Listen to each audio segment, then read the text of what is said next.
how to add a launchpad to on your dock. You see, I have no launchpad.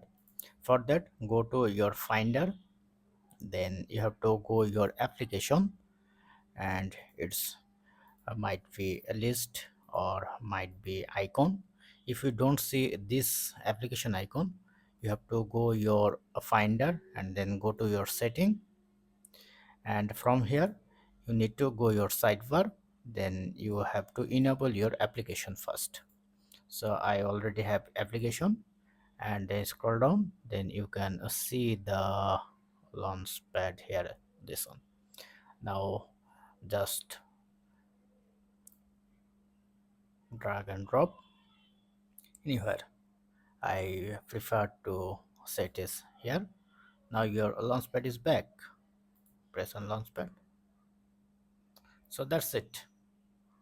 Have a good day.